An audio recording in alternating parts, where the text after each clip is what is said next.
Is America too divided to fix?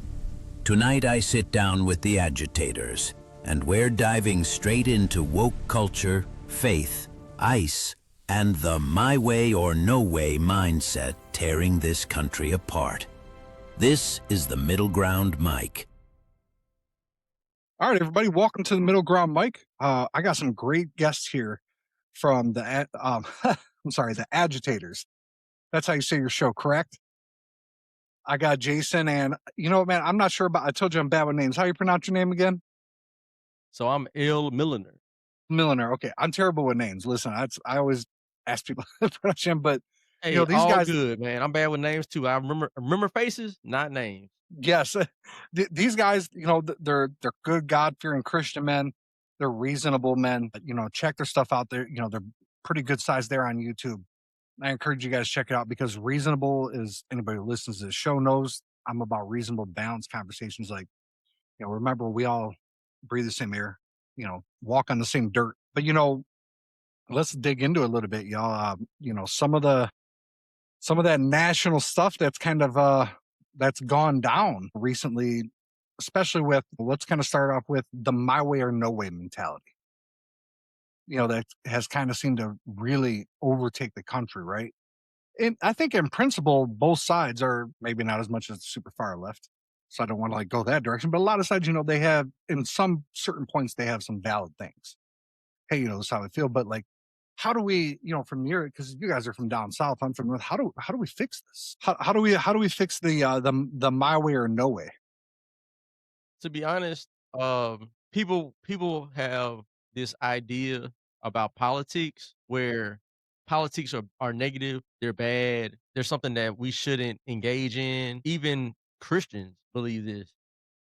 It's just something like they want to shy away from. But what they don't understand is that politics is something that should bring people together to pass laws, to create policies and pass policies and things that make sense for the majority of Americans, right? And what's happened over the years, I think I will probably say, to be honest, for me, from my perspective, the Obama administration is kind of where the politics became very, very polarized, where you see general American population staying in that same mentality of we're doing things common sense ways, right? Like no same sex marriage. People know what a man is, they know what a woman is. You can't flip flop your gender. This was understood on both sides of the aisle, right? Yeah. At that, about 2008, 2010, 12, that's everybody was in agreement. During Obama's administration, when he passed the executive order to allow same sex marriage, what that did is it opened the door for this polarization of we're the Democrats, we're going way left, right? We're leaving everybody else behind. So that's what I saw looking back on it. That's what I saw happen. So it created this whole idea of it's either my way or no way, right? Yeah. And here we are, 15 years later, 16 years later, from that situation with the whole same sex marriage thing, and now you got kids 3, 4 years old being raised to switch their gender from day to day, from minute to minute. Insanity. So it's kinda, and then as a for me as a Christian believer, as a Christ believer, I understand that there's truth, right? It's not my truth, it's not your truth, right? It's the truth. And the truth is we have to make sure we're doing things in alignment with God. And if it's not in alignment with God, then it's not for us to do. So it's really his way or no way. So I think even saying that in the public, people will take that and say, well, that's extreme, right? That's Right. extreme now. A decade and a half ago, that wouldn't be extreme to say. No. But now it's extreme to say that because now I'm drawing a line in the sand, and now people are saying, "Oh, he's overstepping his boundaries and trying to make me conform to what he believes." No, I'm just saying for me and my family, or me and people who agree with me, we understand common sense tells us to live this way. Right. Y'all are doing something totally different. So it's that's my opinion about kinda where how we got so polarized to the 2 different sides. It really started with Obama, Yeah. if you know, in my opinion. What about you, Jason? With that, I think it definitely started with President Obama. Just like Al Milner just said, having the line drawn in the sand. We're conservative Christian men. So, like I was saying earlier, as a Christ follower, that's my foundation. That's what I believe in first and foremost. From that Christian belief comes my conservative values. From my conservative values is why I vote Republican. It really is just like Elle said, I mean, you look at this and you want to be aligned with God's will. And the law that we follow is directly from God. So from that, it's logical, it's reasonable, and it's just common sense. With Barack Obama, with the same-sex marriages, with the lighting up the house, the rainbow colors, um, trying to bring homosexuality to the continent of Africa. He went over there trying to promote that stuff. Just stuff that just doesn't align with us as Christian conservative men. The whole thing with abortion now, and you see when you give the enemy an inch, they will take a mile. Now with Joe Biden and what he did with the kids can pick their gender now. What's the point in having a celebration of the birth and knowing the gender reveal if the kid doesn't even know what it is yet? See, that doesn't even make Right. sense. So with him and then now allowing the men to participate in the female sports, it's just total chaos. And it shows that that side doesn't like order. They don't like, things to be, set in stone. They want things to be confused. They want confusion. So a lot of times, you try to want to find middle ground with people, but you really can't because in our belief system, there's good versus evil. And a lot of the stuff that comes from that side is just pure evil. Our foundation, again, is, just Christian based. So we believe in the nuclear family. I have a shirt that says God, family, country. And that's how conservative, true Republicans are. We put God first, then our family, then our country. And Yeah. with them, I just noticed that it's a lot of chaos, a lot of No. anti-nuclear family, a lot of, hating your country, and it's just really weird. Yeah, I agree with you guys about definitely about where things went south with Obama and where things really like I think what kind of made the woke movement what it is, and I'm saying more in like if you want to call it like the bad parts, but what really got the whole nation, even people that are moderate Democrats, to go, this is too much for me because you got a lot of moderate Dems. There's some Democrat representatives in the U.S. House that have said, "I'm not coming back because this isn't my thing." Is when they started forcing it on kids. For the most part, most people are kind of like, if you're an adult, you live your life. It's between you and God. Like as long as you ain't pushing that on me and my family, I'm gravy. I like to use the example of you guys are old enough to remember RuPaul. Nobody Mhm. cared about RuPaul. Kid Rock used to part RuPaul. Why? Because RuPaul was just like, I'm RuPaul. Like me or not, that's your problem. I'm going on about my day. So nobody cared because RuPaul wasn't saying you have to do this, you have to do that, you got to treat me, you got to do. It was just like, hey, we're cool, cool. We're not. I'm going to move on about my day. And I think once it became this, you've got to like, you have to accept me. You've got to use this gender or you got to use this pronoun. And if you don't, I'm going to get you fired from your job. And once it started going that far, that's what really that was like the power keg moment. That's what really exploded it because it went from live your own life to now you're wanting to tell me how to live mine. And that's when a lot of that pushback happened, and the worst part is you get a lot of Democrats behind closed doors and they echo the same feelings. A lot of them won't say it in public, but they Mm. echo a lot of them echo that same feeling. A lot of the ones that obviously aren't super far, super far off the reservation. You got some of them out there like, John Fetterman. I mean, he's pretty much even said, he goes, "This stuff doesn't belong in schools.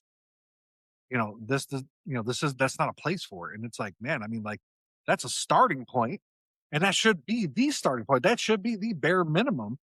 But, it's for me, it's kind of got like this thing of, well, unless we have a whole school that's themed around it and, there's pronoun bathroom this or that, all of a sudden everybody's a bigot and this. No, whoa, like pause. If a parent wants to raise their child that way, I'm against it, but that's their business to do at home. But the teacher shouldn't be telling my kid how to think sexually, or what to identify as. That's not their place. So Yeah. that's mom and dad's place.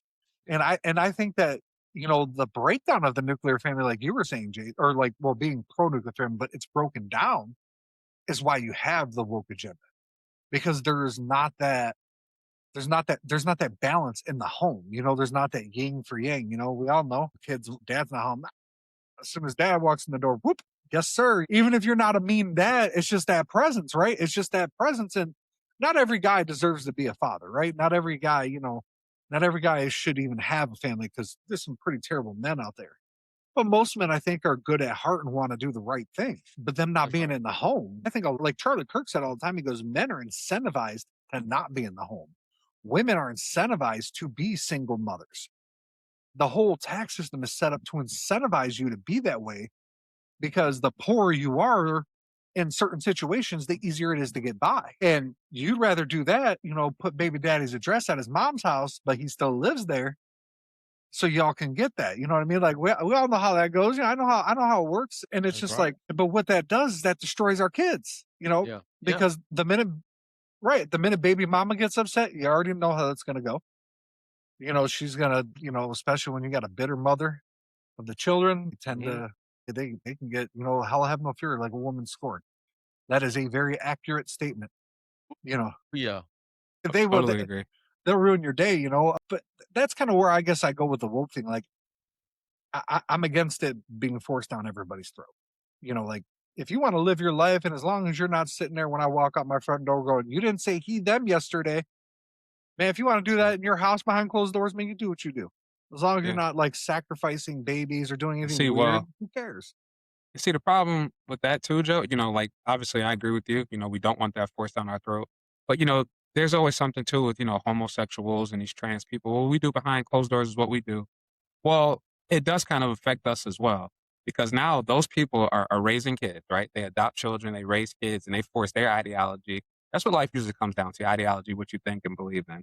So they're forcing their beliefs onto these kids. These kids are confused now, and through confusion, Satan loves confusion. So now you have this boy with two dads or two moms. Now he's confused. Probably, God knows what's happening to that child. And now us as humans in the public, we have to deal with what they raised.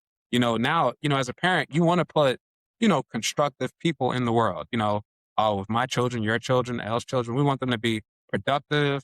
We want them to be, God fearing. We want them to, give back to the world, if you will. We don't want them to be around junk, because you have to be careful what you produce out there and what you put out there. So a lot of the times, with these homosexuals and these trannies raising children, we see that, they're not raising their children correctly. And then now our children have to deal with that. Yes. No, and I totally get that part. I mean, for me, like I'm just like in principle and in my heart, I feel that way, right? And I feel I guess for me, I feel it's more of like more of a community.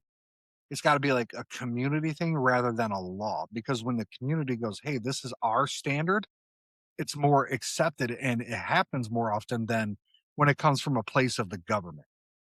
Because like when everybody around you wants to accept, like, yeah, we need mom and dad in the home, it's more likely to happen. Whereas, people don't accept that. I mean, now they're kind of like, oh, whatever. And well, you got what you got. And that's where I guess I come from with it, right? Like it's kind of like that community pressure hey, you guys need to, hey, you had the kids together. You got to do whatever it takes within reason. Try to make it work. You have an obligation to your kids. I mean, obviously that's, not every situation, or, every situation is different. And sometimes things shouldn't be that way. But I guess for me, that's where I come from with it. And, and it's hard. It's right, because even if you don't, how do you find that balance of, right? You got like, I don't know, what do they make up, like 2-3% of the country that is on the woke left, like the super far woke left. I mean, the ones Mhm. where they probably just beat you up for walking by them. You can't reason with people that are that far jaded in life. I call it jaded in life, because somewhere along the lines, life made them so pissed off. Mm. They went crazy. And that's generally when you see it, right? Like a lot of kids move into the woke because they don't know what they are. They don't have a purpose. They're just like, it's kind of like be whatever you want to be. But yeah, they always told us to that as kids, but they also said, look, man, you got to be real. You're probably not going to be president. You can aspire to be president. You can be what you want to be, but you also got to make sure you have a job to pay your bills. That's right. It was That's that in right. the same sense, man. Like you can be whatever you want to be, but I ain't paying your rent. You're paying your rent. Whereas now is, well, I want my kid to be whatever they want to be. I don't want them to have to suffer. I don't want them to have to struggle. we do a lot of people do that out of the good kindness of their heart because you're their parents, right? But then at the same time, when you go too far, think about what made a lot of us, what made a lot of us good people, right? With good hearts, good morals. It's that Mhm. suffering phase. It's that having to work through it phase, having to figure it out to a degree. Yep. That's what made you. And we've taken that out. So now all these kids know, you guys are old enough. We've all lived through recessions. We know what it's like. Times are not gravy when there's a recession. Well, all these woke kids, they about to get a dose of reality because we're heading into one pretty much. I mean, it's natural. What goes up must come down, right? A part of life. Things are way too expensive. Like everything's Yeah. like insane, right? So there's got to be some kind of correction. Well, these kids are going to realize what it's like to be like, oh man, thank God I got a job. Yeah. They don't That's right. remember the days of you can't just be like, give your boss the bird and go somewhere else. But here in Michigan, we had what they called the lost decade from Mhm. 2000 to 2010. Pretty much during that lost decade, you were happy to even have a part time job at Walmart if you didn't have a full time job. Like it wasn't like Great Depression style or anything, but if you got a job, you hung on to it. Like, Mm. and wherever that was, man, you did whatever you had to do to work hard and try to move up where you were at because Ford, GM, and Chrysler, they were not hiring. They were closing plants down. They were laying people off. They were buying people out. Like I don't know if you ever heard the song from, I think it was John Rich, where it was called "Shutting Detroit Down." And it was a very accurate portrayal of what was happening. And so these woke kids don't realize what that's actually like. They've only known a world where I'm pissed off. Screw you. I'm going to go get another job. Or like COVID, they shut everything down, but you got a free handout in the mail every week. Well, That's right. that's not how it actually goes 99% of the time in a bad economy. Most of the time, you're That's going to right. get about 6 months of unemployment and then told, go get a job or you better start Yep. figuring out a way to grow food in your backyard. But you know what? That they're being conditioned to understand that, oh, when something bad happens, like I lose my job or my company shuts down or the government shuts everything down, they'll take care of me. I'm not gonna have to worry about anything. They'll give me they'll open up this PPP loan where I can go and I can make up a business that doesn't even exist and get thousands and tens of thousands of dollars, even millions of dollars in some cases. And Jesus. then I probably won't be prosecuted for it. That's the conditioning that's going on. Like, at all times, the not only is the government trying to it's almost like the government is trying to go a little bit further with things to see how we, the people, will react to it, right? And now they know if we shut down everything, this is what's going to happen. That people are going to whatever we say to do, they're going to pretty much be in lockstep. If we say go get a shot that you really don't know what's in it, you don't know if it's going to be safe and effective. You don't know if it's even going to do half of what they say it's going to do. We know now. Fast forward that it doesn't. But at the time, they said, "Go get the shot." People got the shot. They said in certain places, you gotta have this, what is this ID to Yep. show that you I have it in remember order that. to get on this train, this plane, or whatever the case, or to get a job, right? And what did people do? They did it because I have to do this in order to do my job. I have to do this in order to go see my family in other states. I have to do this to go to the hospital to see my loved one that's dying from cancer. So I'm Right. gonna do it. So they know that there's certain things that can happen or that they can, maybe perhaps influence things to happen, and they know how people will react to it. So going back to what you're talking about with the young people, they're growing up in the world of wokeness, right? Everything's easy, nothing's too hard. Everybody's getting a participation trophy, even when you Oh, don't man of win, God, even I when hate you those get things so 18th much, man. place. Yeah, you get 18th place, and they're like, "Oh, you still get a trophy." It's My gosh. totally different, man. Like these kids, they catch on to things Yes. really Yes. fast, right? I got kids. They know how to pull up a phone and find YouTube and find whatever they want to watch and find any game to download. They figure all that stuff out at 3, 4 years old. So best believe you got 16-year-olds that are understanding the system and they're Yeah. figuring out ways to manipulate the system for their best interest. I mean, what do you think about that, Jason? Agree with it. 100% agree with the kids are getting smarter by the day. So yeah, they definitely find ways to manipulate the system, and we see that. So no, I I'm sure, 100% agree. sure y'all remember when we were young. We always thought, we are like, oh man, we know better than them. And back then they'd always be like, oh no, you'll never know more than me. And now you're kind of looking back like, oh yeah, man, that was just their way of trying to keep you at bay for as long as they could, trying to keep you from overtaking them as long as they possibly humanly could, man. That's oh man, I know who'd ever thought, right, when we were younger that we'd be growing up going, man, I miss the 90s. Like you never thought that, right? Just like our parents used to go, I miss the 70s, 60s, and I'm over here like, man, I miss the 90s, man. Everything just seemed because there was gay people back then, there was trans people back then, but all this stuff wasn't like I said. For me, it's like that forced part, right? It was just kind of everybody lived their life, and that's just what it was. It just we lived Yeah. life.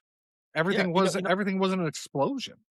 You know what? Like where I grew up, on like the other side of the tracks with like, majority, quote unquote black neighborhood or whatever, like all of us knew that one kid that was like homosexual or whatever the situation. Everybody knew him to be that.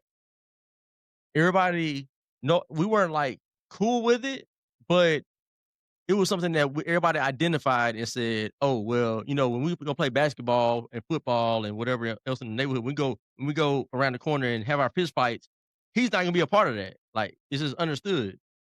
He's the different one, right?" Everybody acknowledged and identified the oddball, but we weren't like going out of our way to make fun of him or mistreat him in any kind of way. It just was understood. He's different, right? Right. And now and see, he didn't have any power in the majority of the rest of us that are that were not that way. But now the tables have turned because now that individual that's really the oddball is now the power. He has the power structure behind him saying he can do what he wants to do. He can dress how he wants to dress. He can go in any restroom he wants to go into, and you better not say anything about it. If you say Nope. something about it, it's gonna be a hate crime, hate Yep. speech, right? Yeah, man, ain't that the truth? Totally. So we have flip flop. It's upside down world That's right. because I don't care what anybody says. There's normal and there's abnormal. We all know normal is a man being with a woman. That's normal. That's how you reproduce children, right? If everybody was living the abnormal lifestyle of same sex marriage and transgender, how would you have kids? Right. How would kids be created? They can be. You still have a male and a female, right? There's not 1,000. What do they say? It's like 1,000 genders. How is there 1,000 genders when there's only two, and those two are needed? You have to have one of each to make a child. Touche. It's like it's insane how far we've come in just a short amount of time. Yeah. I Insane. second that. Totally agree. And like you said, it's a nature thing, it's a logical thing, it's a godly thing. The man with woman. I mean, it's that simple. And the lines have been so blurred. There's all this confusion. You hear like these college kids getting interviewed. They're telling people there's 19 genders and the gender amount is still growing. Like, where are we going? What are we doing? You know, Right. oh my God. I feel like each passing year, like we're getting further and further away from If they common would put sense. that passion into like traditional liberal issues like homeless people, things like that, if they put that passion that some of them have into fixing that problem with how radical some of them get, we probably wouldn't have any more homeless people, or definitely a significantly reduced population of them. They would get help, because they would turn that passion into something that actually help their communities rather than thinking that they're, superior to people that they don't say agree with or whatever, but they have like a superiority complex. I mean, it's pretty clear to see with some of them. Yeah, I don't generally, and I'm not saying everybody on the right necessarily is innocent, but I generally don't see a superiority complex on the right too. No, no, no. So we were talking off camera about it a little bit with the homeless issue, or not homeless issue. We were talking about mental health issue, right? And you were talking about back in like the 70s, 80s, how America as a whole, generally speaking, America was more conservative, and we took care of our mentally ill. We had institutions to go put them in and get them the medication they need, get them the counseling and therapy that they needed to so they can leave and then be productive and live a normal lifestyle. And fast forward, we're more liberal as a country, and where are the mental institutions? Where are the places for these individuals to be admitted into to get the help that they need so that they can live a normal lifestyle? It's not there. So it's almost like the liberal I the liberal mentality is we're gonna talk about helping the least of these. They love that is one of their favorite phrases. It's the least of these. We're gonna leave the 99 and help the one. They like to say that as well. It's funny how they like to bring up all these like scriptures. They're not even Christian. You're not wrong, man. You're not So wrong. so they do all this talking, right, about an issue, that needs to be solved. Or what they like to do is they'll throw a bunch of money into a program or whatever the case, and the program folds in no time, or there's, like, corruption that happens and it goes away. So they do Yeah. all that talking, but there's no action behind it, right? But then when we're more conservative, there was more action being taken. It's so interesting how that works, how the liberal mindset can hide behind we're for the everyday person, we're for the lowest of the low. Are you really? Because we're in a worse place with you guys in charge. And you can see this from city to city to city, state to state to Yes. state. You're in Yes. Michigan, Yep. Detroit, Flint, I'm sure Lansing. I'm sure you can Yeah. find other cities that are run by Democrat, liberal-minded people, and, they probably all say it's about helping, the least of these, the people, the most poverty-stricken areas, and do but how does Detroit look in those areas? How how does Flint look in those areas? What's the crime like? What's the education like? I bet it sucks. How do I Oh know yeah. that?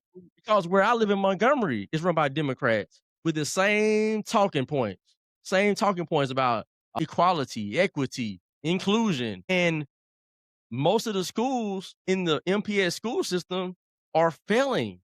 If it wasn't for magnet schools, I don't know if everybody has magnet schools. Here we have magnet schools. That's like where the kids who care about school and the parents that care about their students, their kids, they send them there. They try to get them admitted there. And then those schools bring everybody else up, right? Right. If it wasn't for them, everybody would be failing, We have right? we So, they call it school choice here. okay. Well, yeah, we have school choice, but we have particular high schools, middle schools, and elementary schools that are magnet where they have focus areas like engineering. So this is interesting, right? Because people always assume it's Alabama, Mississippi, Georgia. Those are dummies. They're slow. They're in the country. Those are red states. We actually have a lot of programs that even the other states don't even have. And actually, if you take away cities like Birmingham, Montgomery, Mobile, Selma, right? If you take those school systems out of the equation, Alabama as a whole probably has some of the best students in the country. But because of these blue areas, they bring everybody else down. Right. Interesting how that works. It is, man. What do you got to say about that, Jason? We know that to be true. I mean, if you look at all of these liberal Democrat ran cities, uh, where you are, you're Flint, Michigan, you're Detroit, you're Chicago, Memphis, New York, anywhere you look, New York City, if it's ran by a Democrat, odds are, depending on the what people are there, it's going to be crime ridden, school's going to be bad, tons of violence. When we see liberals running these cities, it's always bad. Now, on the flip side, when you see a Republican, conservative ran city, the schools are better, less violence. I mean, the demographics, do play a portion in that as well, like who's living in the city. But for the most part, if it is a blue city ran by liberals, they're going to see a lot of violence, a lot of crime, a lot of bad schools. They just don't care. Yeah, I mean, the problem is in a lot of liberal cities they have the income challenge, right? And the poorer you are, the more tendencies you have to be violent, to do crazy things because you're struggling, right? That's not like the case with everybody, but you seem to be Is more that inclined to. and I mean, not with everybody, but in a lot of inner cities where people are poor, and I'm not because for me, it's not even like a racing; it's an income thing, right? When you have like, because think But about okay, poor okay, countries. but is it? But is it really? I think by default, not maybe not necessarily. So I guess maybe but the best way to clarify how I'm trying to say it is there tends to be more of that situation that comes up in a community like an inner city where it's tends to be gangs, right? They tend to be quote a lot of democratic ran cities. They have those tendencies, right? But it's when you look at so we have trying to think of the city's name up here. God bless Jesus. It's called Wyandotte, and it's pretty much been ran by Democrats forever, right? I mean, it's one of the few cities that has its own electric grid, its own cable company. It's ran by the Mm, city government. It's not granted, it's not very good quality of any of it. They get power outages all the time. But to be fair, the city's very clean. It's put together. The downtown there is actually a destination for a lot of people in the local area down here because they have, they keep it nice and looking like, an old school downtown type of thing. But to be fair, those Democrats there are a lot more moderate than, some of your bigger names. They're pretty balanced individuals. I know some of them, but it seems to be for me an income thing because I see certain Democratic cities that are ran south of Detroit that don't have as many problems as Democratic cities that are in a poor area. And I'm mm. taking like the conservative side out of it. I'm just saying from like just from my observation, right? Like think about I'm just trying to think of the best city. Grand Rapids here, right? Grand Rapids does have its problems just like any city, but Grand Rapids is generally a higher income, smaller metro area in Michigan. Not very well known, but a lot of wealthier people live up there, right? Mhm. They don't have as big of problems as the other smaller metro areas in Michigan, like a Flint, a Benton Harbor, things like that. And there's money in play there. And I'm not saying we need to be taking money from people and giving it to people in the poor communities, like like robbing Peter to pay Paul type of thing. I'm not advocating anything like that. I think it's like that economic opportunity, right? Whereas like 60 years ago, 17, 18 years old, you get a girl pregnant. Well, you can go out and get a factory job and at least try to figure out some kind of way to support your family. And maybe in 10, 15 years, you can buy a house. You can afford a car, right? You can afford to take care of your family and not stress as much. Whereas Mhm. to now, man, you do that, you are up a creek. You are panicking, you are struggling. And for me, I guess for me, I see that as like a big challenge for especially those cities. So, all right. So it was something you said earlier about you were talking about the gangs. You were saying like in Flint or Detroit, place like that, you have these gangs that kind of are kind of ravaging the city and everything, the neighborhoods. So let's look back like in the 50s, like Chicago, we had like Al Capone and like the mafia and those type of gangs. That back then they ran neighborhoods that were poor, right? Like those weren't like affluent areas. Those were the gutters. Those were the ghettos, right? So now going back to that time, were they having the same issues, the same amount of crime and same types of crime that are happening right now in those same neighborhoods today? Oh no, no, by no means.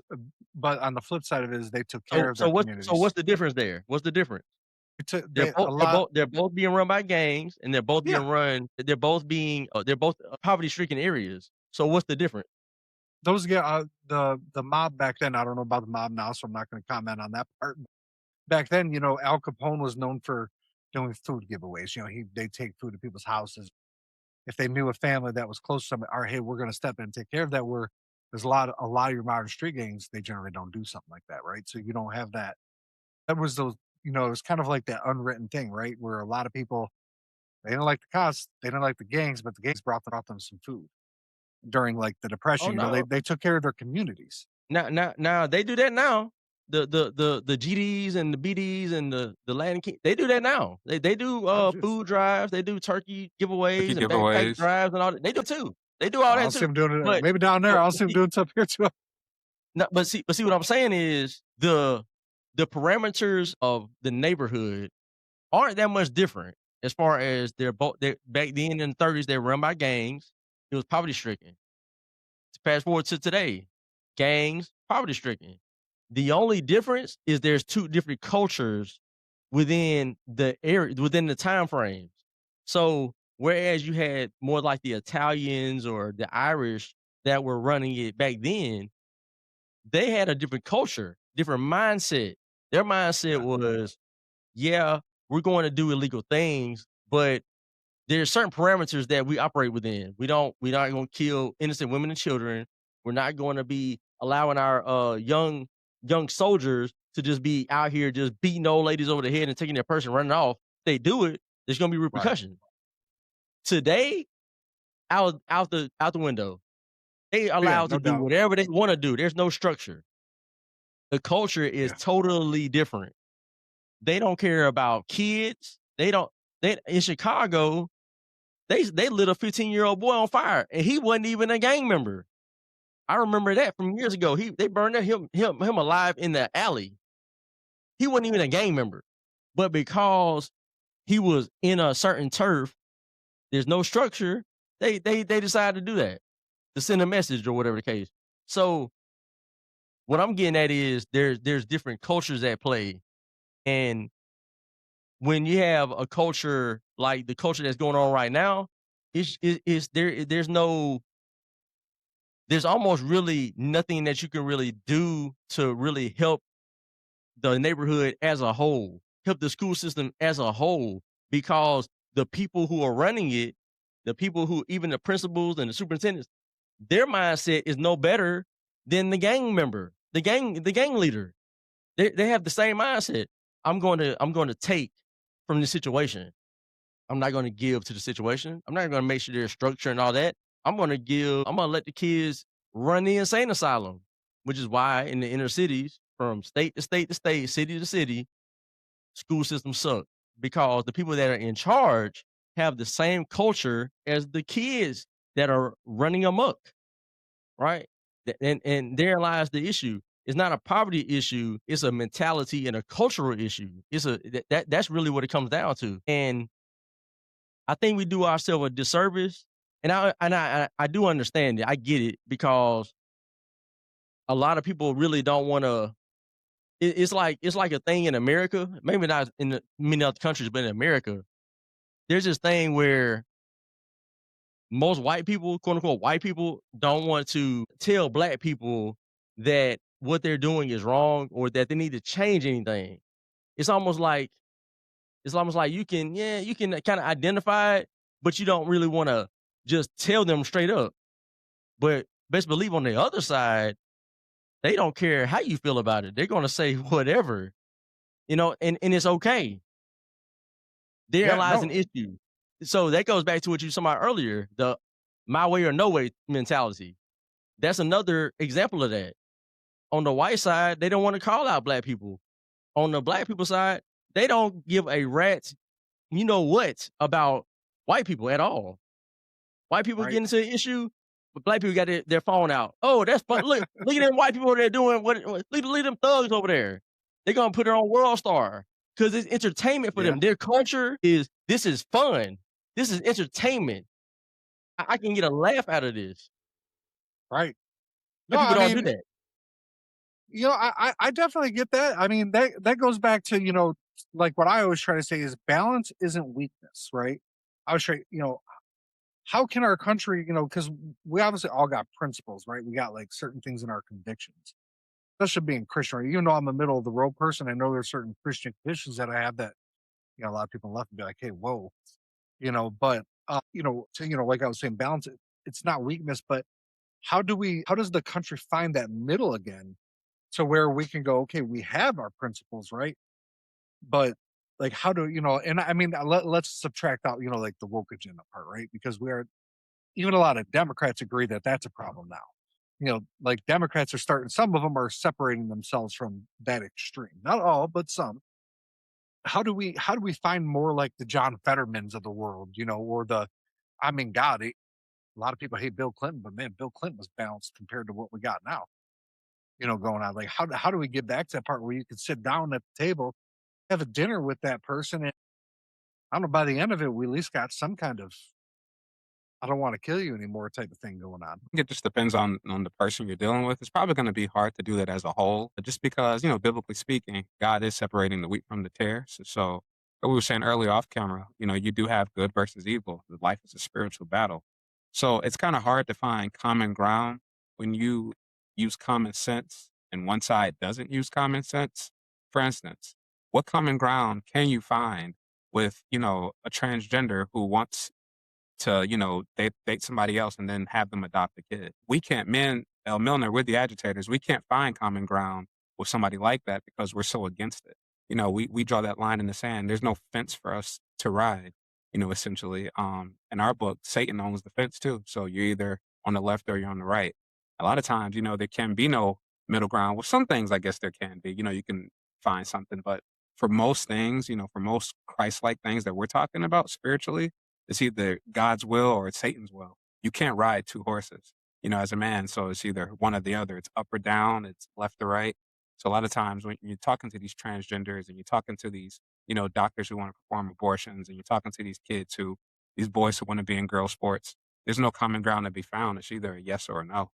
Yeah, I mean, sir, there's a phrase that I've used a lot, and this is where I come from with it. Maybe I guess probably can try to clarify is because being a centrist slash moderate is sometimes really hard to define your position because it's so I always like to say it's so nuanced, right? It's not very easy to navigate. But I like to say compromise. It's not like a surrender, right? It's how do you define it?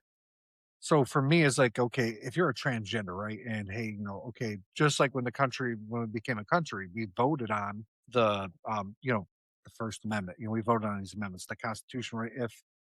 If the citizens of the country say, not necessarily I'm saying like ban transgender people from existing, I'm saying like, hey, as a country, we feel that this shouldn't be in the schools. Okay, well, we have to accept that everybody likes to talk about democracy. Well, in a democracy, if we all choose that, then to a point, right? That's what it is, and I think that that is part of what we've lost. Is the okay? Hey, I lost fair and square. All right, I now I got to learn. I got to play by their rules until I can win again. Right? Accepting that, not saying that necessarily that you were wrong or that they were wrong. Right? It's just going, hey, it went this way. All right, so now we got to recalibrate. What did you know? We got to accept that. I guess maybe the way is recalibrate. How do we accept loss? How do we accept that without becoming violent as a nation? Like that is, I guess to me, like that's the line that we all struggle to as a country seem to define, right? Like how do Yeah. we disagree without going that far and accepting, I don't know if you want to call it defeat, loss, whatever. So all right. So I'm gonna address that, but first I'm gonna say when you asked the question about how do you find people who or how do we get to people like Fetterman or like Bill Clinton was? Yeah.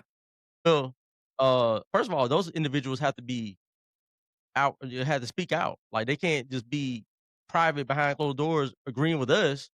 Having common sense, but then out in the public they're saying nonsense, or they're agreeing with or they're standing beside people who push nonsense. So that needs to change. They need to be more outspoken and stop, hiding and being afraid to speak.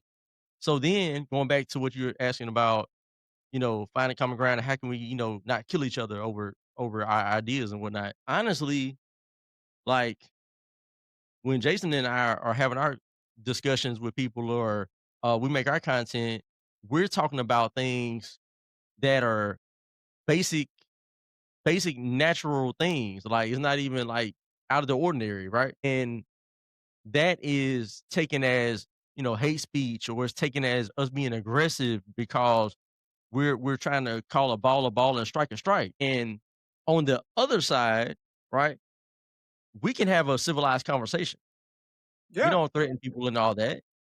But on the other side, they get to a point where there's no more talking. They just want to just yell at you, call you names and all that. So really, it's a one-sided issue, to be honest, because if you look at the grand scheme of things, how many conservative Christian men or women have you seen go and shoot up a school? Have you seen be violent for no reason, seemingly, right? Like nothing provoked them. They just went and did something crazy, like shoot up a hockey game, like that transgender just did in Massachusetts or wherever that was, Rhode Island, I think.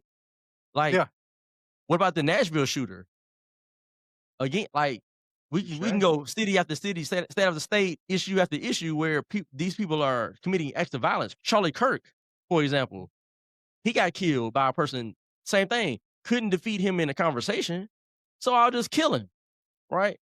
Where are we doing that at? Like, I see people that often say, "Well, it's a two-sided thing where there's people on the right that's doing violent." Where? Who? Can we name anybody? The only person I've heard come up was they said the person who was that Minnesota where the guy killed the state representative's wife or something like Yes. that. Yeah, she Okay. was. Well, it was she was the rep, and she sided with Republicans on an issue, even though she was a Democrat, and a Yep. Democrat extremist killed her for it. Yeah, and so people were trying to say he was a MAGA guy, right? So they have to. So what I'm saying is they have to lie to make it be something that is not, because there's so many people on their side that are committing the violence that they have to lie about us doing it because we don't do it. Like we Yeah. just don't. Like if people want to go find cases, go find cases, go look for them. They're not there. Bringing up Dylan Roof, he's not a conservative. He's not conservative. He was a leftist extremist, a neo-Nazi supremacist. That's leftism. That's not rightism. Like, I don't think people understand politics or whatever. Like, when you are on the side where you're hating people for the so-called color of their skin, or you're want to commit acts of violence, and that's left extremism. It's not right extremism. We're not the same. No, 100%. 1,000 right, 100%. man. Go ahead, Jason. No, I totally agree. I couldn't agree more. It's always people, look at these past shooters, like you're saying, they all look similar to a certain Yes. extent. They have this gender identity problem. It's a lot of transgender shooting up school. Like El just said, I can't think of one example where there was a conservative Christian doing that, so it's hard to find middle ground, like I was saying earlier, with somebody who's just so illogical, so far left, so loony, and we use, first of all, God's will, logic, being reasonable, and just common sense, which is super difficult to do that, with people on that side. No, it is. I mean, I was telling you guys, off camera before, is I had posted the thing, I really wanted to go to one of these ICE protests and see, like, could I find somebody there that would actually have a conversation with me without being like, I want to punch you in the face because you're not thinking like I do, Like, we don't all here see it perfectly eye to eye, but we're not sitting there telling each other we want to beat each other in the face. Exactly In right. principle, we agree on a lot of things. So I'm like, okay. And so I posted this, and I was getting called a Nazi, racist. I got told that, well, if you think there's a middle ground at anything, you support genocide. And I'm like, yeah, I even said on there, I'm like, y'all need to go really back and look at a history book, because Nazis killed, like, now some people are saying 4 million Jews, but the long standard time was 6 million, however you want to word it, plus the other people that they killed. That's genocide. Okay. What's going on in this country right now is not genocide. It's not Right. genocide, no matter how you want to, then they'll try to pull out some kind of twisted Webster's version dictionary of fascism. And I'm like, you can pull out any definition from a dictionary, pick 2 or 3 words from the sentence and be like, see, told you so. It's kind of like, sometimes when you'll hear judges say the spirit of the law. It's the spirit behind what that, love or hate Donald Trump, love or hate Joe Biden or Barack Obama. None of them have been kings. They still, as much as power as they have, and they've done things that a lot of people don't like, the courts still can overrule them.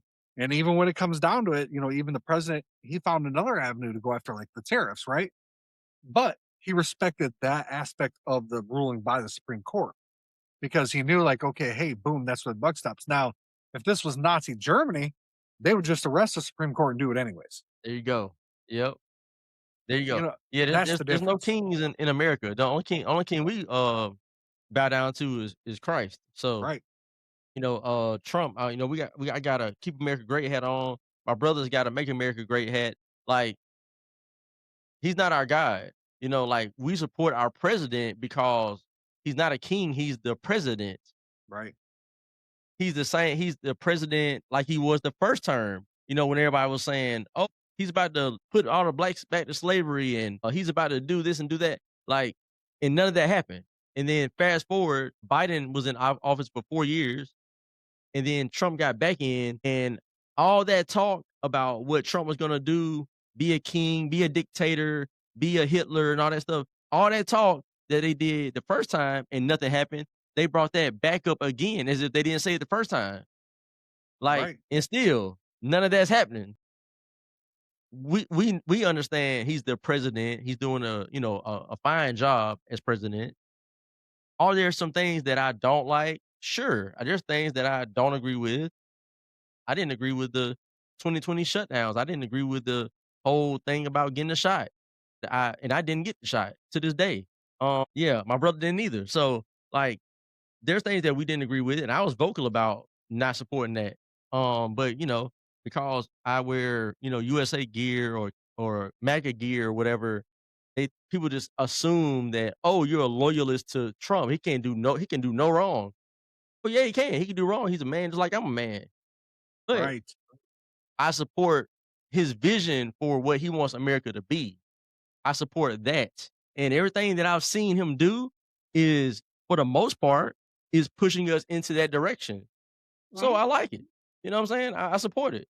This is what I like the fact that ICE is going state to state, rounding up illegal aliens, especially the violent ones, especially the Yeah. ones that have already committed acts of violence. And like this is again common Common sense. This sense, is right? something that's Common not sense. even this is the layup.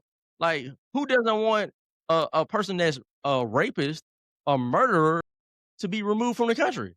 Like, doesn't that make Right. sense? No, 1000%. And and those are the people we're going. That's our side, and we're going against people on the left side who want this chaos. They want to go out there and protest. They want to interfere on ICE agents doing their jobs, and then they want to, run over an agent with the car and act like they didn't do anything wrong. So we're trying to find common ground with those people. Man, it's just, it's crazy.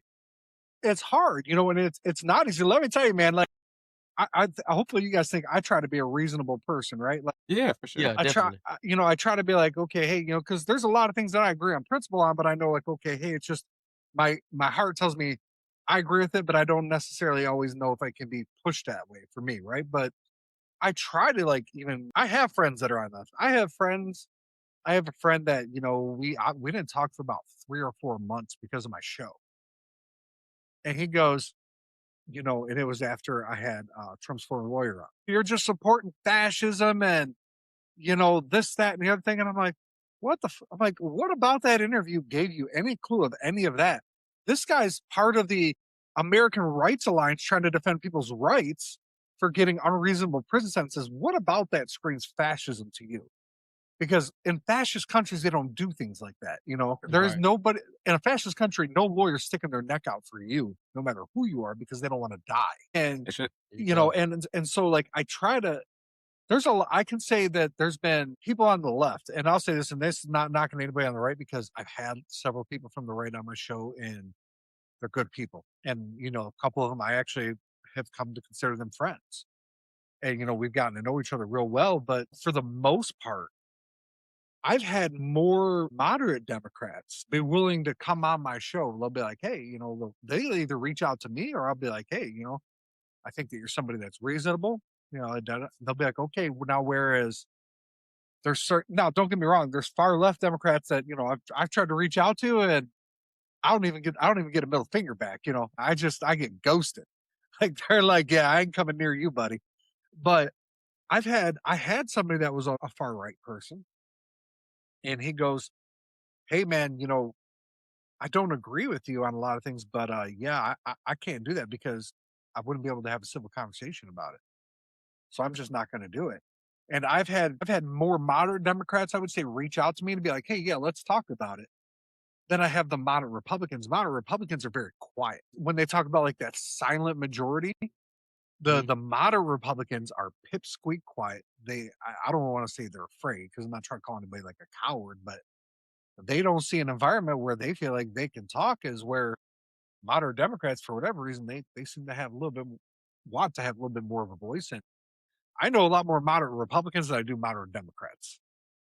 But I've had more moderate Democrats being like, "Hey, man, let's try to talk about it. Let's figure out what we can do to figure something out." And I've reached out to politicians that come on my show, I had a lady, God, I'm terrible at names, but she's running against, she's a Republican challenger to Elon Omar. Mm. Great lady. She was, what I liked about her is her background essentially eliminated the race argument right from the get go. Because Elon Omar is an immigrant, right? This lady's an Iraqi immigrant. She's a woman. She fought for our country. Yeah, I don't know, fought for, no, maybe covered the country. I'm sorry. Like she served in more of like a professional capacity. Mhm.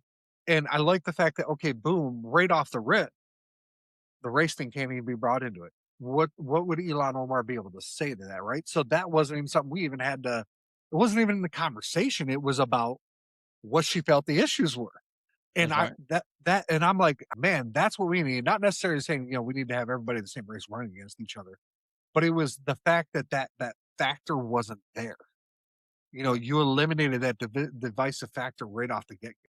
And see, isn't that interesting? Because the only reason why you're even looking at it that way, to where they can't find that as the like, who is they?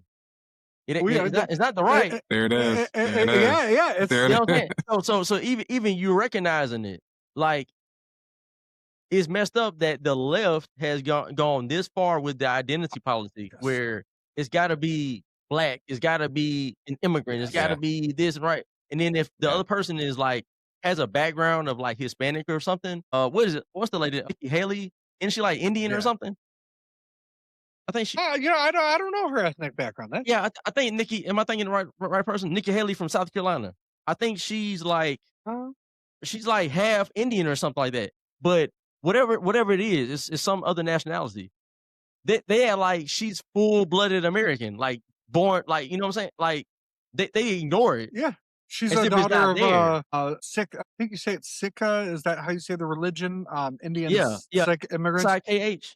Yeah, yeah. Yeah. So she's actually, from how this is making it sound, is she's a full blooded Indian. So now when you see the media, they act like she's not that, right? I'm not gonna lie, she looks white as day to me. Yeah. But see, but okay, interesting. Now interesting, because doesn't Elizabeth Warren look the same way? Yeah, but she's not American Indian at all. It's like point zero Right. zero one. That's what I'm saying. That's what I'm saying. Now, Yeah. now look at the difference. Nikki Haley, they don't give her that she's Indian at all. Right. Elizabeth Warren, all she did was claim that she's like 0.005% Native American, and they were like, put it all in everybody's face. Oh, she's part Native American. Yes. You see how they do that? So on the left, they'll give themselves an out.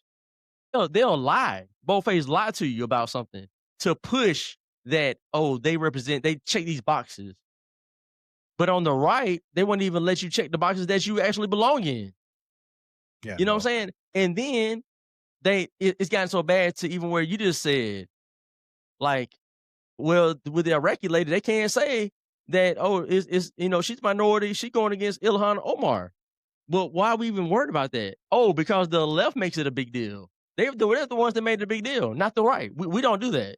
We're just, when I have conversations with other conservatives, people look at me, they don't know what I am. People are gonna watch this or listen to this. Well, if they see me, they're gonna have different views of what I am, right? And I don't necessarily just get out there and just tell people right off, but I'll tell everybody, since I know they've been wondering. They're probably like, oh, is he Hispanic? Is he an Arab? Is he a white guy? A black? What is he?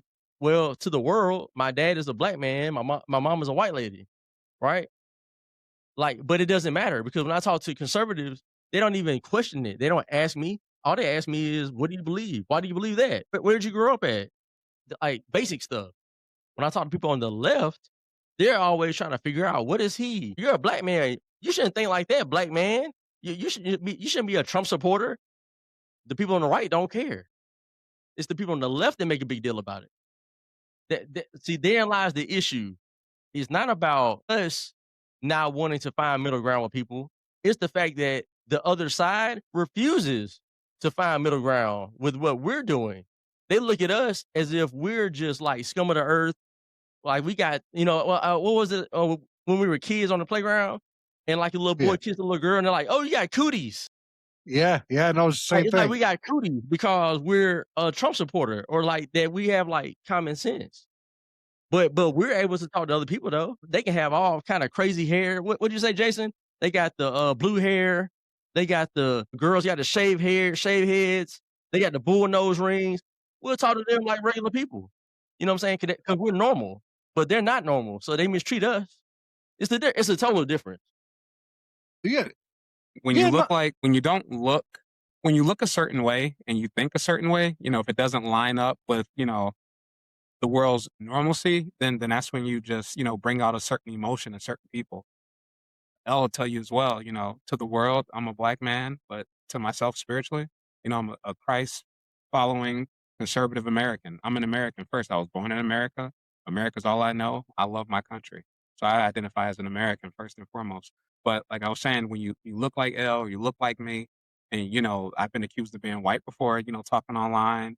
I'll tell you they don't know, what we are at times, just because like I said, when you don't think the way they want you to think and they can't put you in this particular box, then all heck breaks loose because you don't think the way they want you to think. They would expect it from a white guy, but when you are a minority, we use these quotes all the time too, Joe. Because to be honest with you, we don't even believe in race. We just speak on it, worldly. We know that in the race, that's a social construct to Mhm. God, but the God we serve, we're Jesus all the Christ. same. There is no such thing as race. It's a spiritual battle. It's good versus evil. It doesn't exist to God. Nationality does because, Paul's from Turkey. You have all these other characters in the Bible. They were from some place and they identified as the land they're from. So that's why we say we're Americans. We put the quotation marks before we say black and white because we know, for sake of conversation, you have to talk like Yeah, that, to people worldly. But no, Mhm. it's nothing but a social construct. At the end of the day, people are divided by their ideology, what you believe in. And a lot of times that boils down to being a conservative or being a liberal. Your ideology is what separates people. Any situation you could think of that we've talked about, it all boils down to what you think, how you think, what you believe in. Satan uses race, because it's a tool in his toolbox. But any situation we talk about, it always is going to boil down to what do you believe in and what do you stand for as a person. yeah, man. I mean, but see, like what we've done here today is what America needs to do, right? Like we're pretty close ideologically, except for some certain nuances that are a little bit deeper, right? But we're able to sit here and talk and not go, man, Jason, you're a terrible person. You should die tomorrow. And that's the part for me. Like what really got me to like push my show like way further than it is, right? Is it bugged me because I lost, like I was saying, I lost a friend literally because I'm a moderate. Like he literally tried to call me. He was like, "Oh, you're pompous. You think you're better than other people." I'm like, "I don't think I'm better than anybody, man. I just say let's all take a chill pill and let's all have a You, cup of coffee or a beer together if you drink beer." Like you, and you, Yeah. he literally you, disowned me. We've been friends for you, 15 you, years. you know what I would ask him, Joe? Since he sounds like a liberal, when have the liberals or the Democrats been on the right side of history at any point? They were Never. they were for slavery. They started the Ku Klux Klan, the Democratic Jim Crow South, the stuff they're doing with the same sex marriage now and the trannies and everything. That's all Democrat views. When have they Yeah. ever been on the right side of history? Now I haven't. Now to be fair, I haven't. I've lost more Democrat friends than I have Republican friends. I'll put it like that. But I have lost a couple Republican ones because, the minute I sit there and if I criticize, we'll say Bibi Netanyahu, right? Man, you support genocide. Whoa, whoa, whoa, whoa, whoa, whoa. Let's back the truck up here. I ain't saying nothing like that. Like let's calm down here. Nobody's saying like we should be bringing back the camps or anything. Like Mhm. nothing like that. Nothing like that's going through anybody's head. And some conservatives, and then they're kind of like, well, they essentially just block me. I mean, I've lost friends just literally that knew I was moderate before I did my show. Okay, they Yeah. they know me half my life. But then as soon as it was like in a forum where they paid more attention, you know what I mean, than that casual Mhm. friendship, boom. And I never treated them any different. I even got like the text message proof as they were. Now, don't get me wrong, there's certain things they said that I kind of was like popped right back. But then after a second, I was like, okay, you know what? Let's take a step back. I said, I love you. I've known you almost half my life. I don't want to argue. I know what kind of person you are in your day to day life. You know, you live the way you preach. And I'm not talking about like the woke values. I'm talking like, like, hey, let's take care of our fellow person, things like that. And I'm like, so, I'm not going to go there with you. You know what I mean? I'm like, let's just, call it, you're a pompous. I've gotten called a pompous ASS because I've said something like that. And I'm like, so you're telling me because I don't want to sit there and put you down that I'm pompous. It Yeah. just, it doesn't download to me. I'm sitting there, I'm like, mate, was I stoned in school or something? Like, did I miss a lot of these lessons I should have learned? Man, so, I know people probably remember that book, The Scarlet Letter. You ever heard of that Yes. book? You ever read that book? Yes. I So, read it a the long the time the ago. the lady yeah, I had to read it for, like, a project in, like, middle school or something, and it was, like back then, it was, like, so boring. Oh my god, it was a hard read, but looking back, being a grown man now, I look back at it, and, it's kinda interesting what you just said about that. I thought about that book because the lady committed adultery, right? And so her uh, punishment was she had to, like, wear the, like, embroidered letter A or whatever for adultery, so everybody knew that she cheated on her husband, right? So, that was her punishment, and so, it's like you gotta, like because you're having a common sense podcast where you're presenting your ideas in a common sense way, being articulate with it, being thorough with it, not just on there yelling, screaming, cussing, whatever, calling people names. You're just speaking about issues logically. Because of that, now those certain friends, and mostly on the left, they're it's almost like you gotta wear the letter C or the letter R, right? R for Yeah. Republican, but also for racist, right? Because Yeah. it's like just because you're being common sense, now you get put into that category automatically. It's like, what part of what I said was racist or whatever? Like, how is it xenophobic or how was it against Israel? And how do I want genocide? How we get to this extreme when all I'm doing is presenting an idea and I'm backing it up by saying, well, this is the fact, that's a fact, and I'm just putting two and two together, and like it's insane. It is, man. It is. But you know what?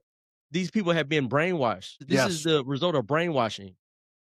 How Yes. many media outlets are there that are mainstream that are conservative? I would have How said many are there? Fox a couple of years ago, but I don't even feel like they're concerned. I feel like they're more. I feel Fox has kind of turned into a rage bait network rather than a conservative network Right? because like you had the Bill O'Reillys of the world who are true conservatives. Yep. Now, granted, he did have that, shouldn't have been dipping independent company Inc. type of thing, but Uh-huh. outside of that, I mean, he's a pretty conservative guy in his Yep.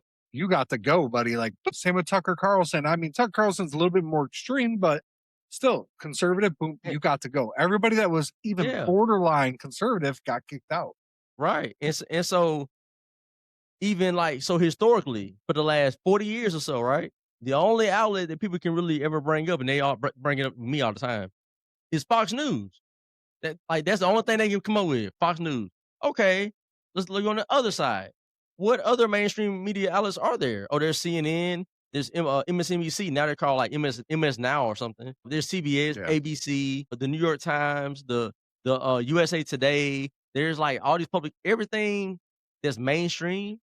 They're all leftists. They're all at the very least they lean left at the very least. Yes. So totally, like, there's not even the media doesn't find middle ground.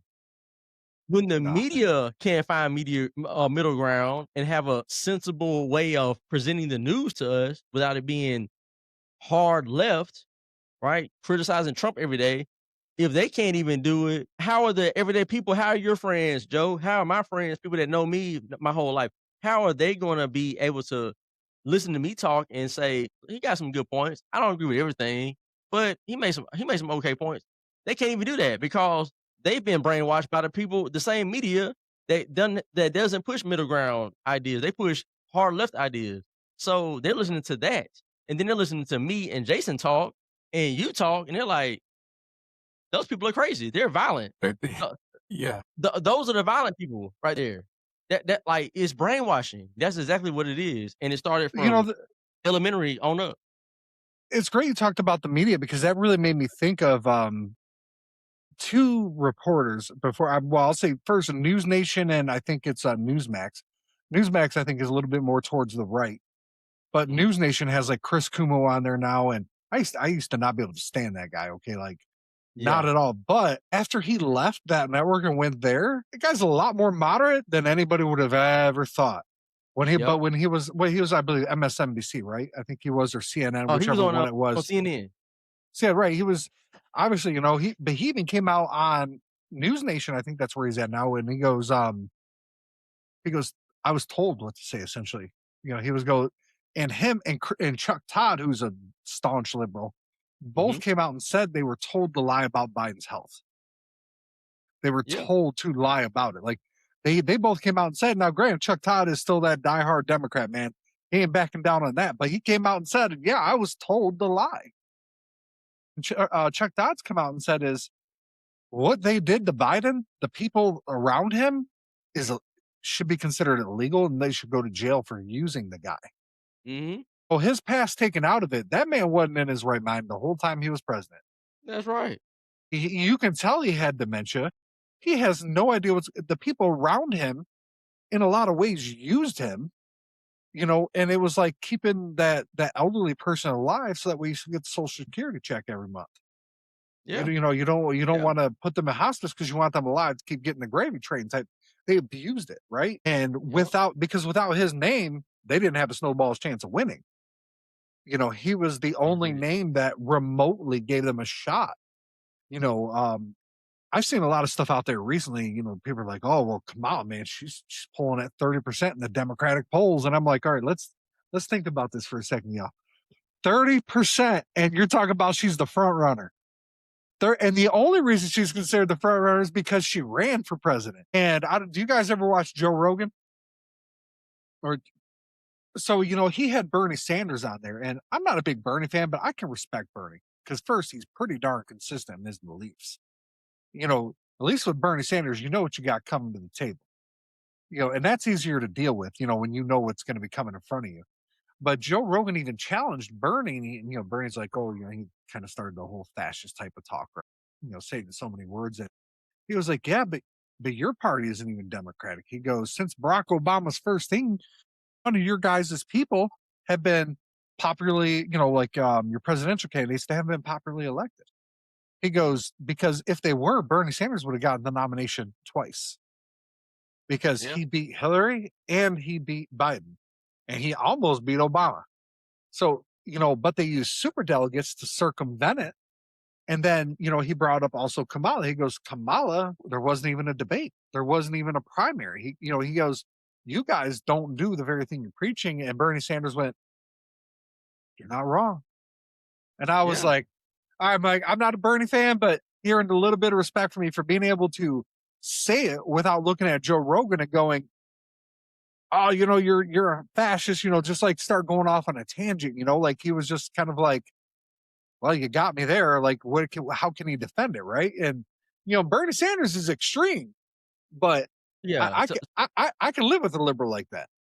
yeah, well, the thing about Bernie is now he would change he would move the goalpost when it comes to I remember being in like high school, going into college, and he was saying, all those millionaires, so they just own everything, and we need to tax the millionaires. And then it's like he became a millionaire, so then the billionaires, we got like okay, it was the millionaires, you became a millionaire, so now it's the billionaires. So now I guess when you can make your billion, now it'd be the trillionaires.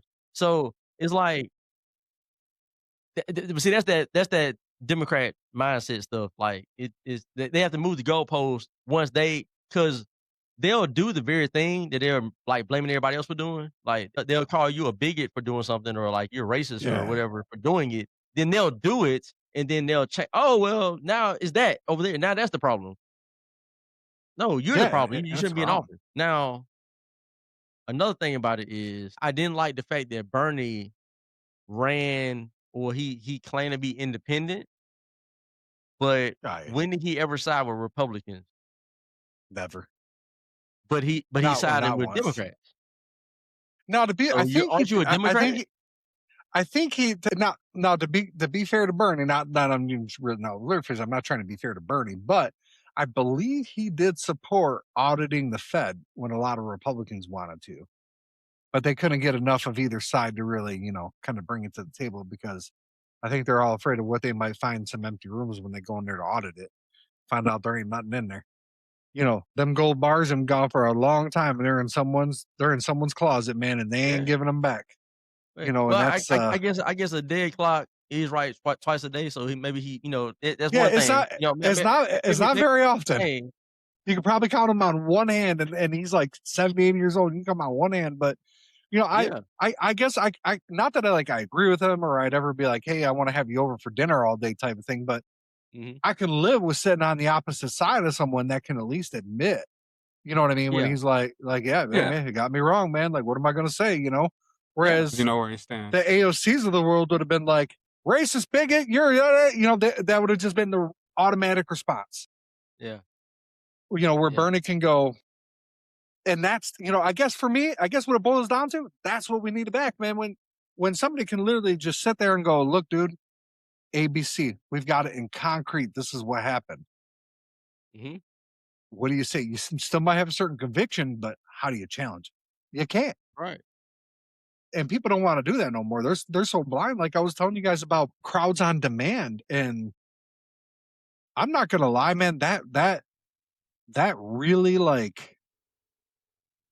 that really changed a whole lot of how I view politics and how I viewed a lot of things, and where they push us this way, right? Like they make sure that we are pushed in a certain direction.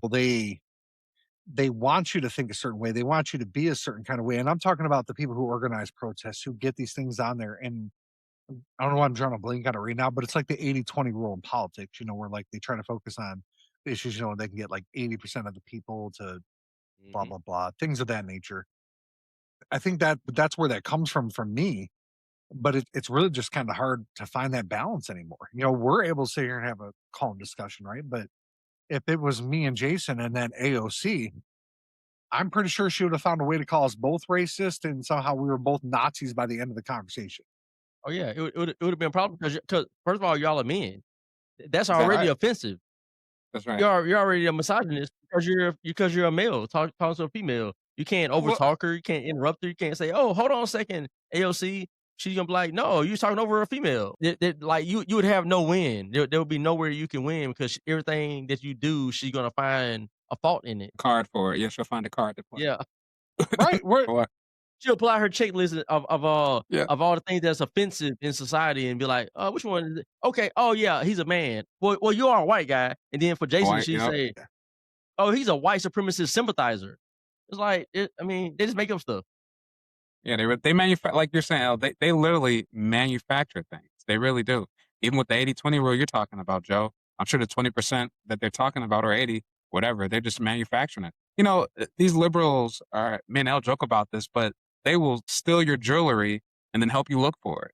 Because yes, they're manufacturing things, they're creating problems, and it's a joke, man. Once you really see, like Elle was saying, we're brainwashed as children to think a certain way, to feel a certain way, to react a certain way over certain words. And, once Christ, removes that veil from your eyes and you can see things clearly, my God, it's life changing. It really is.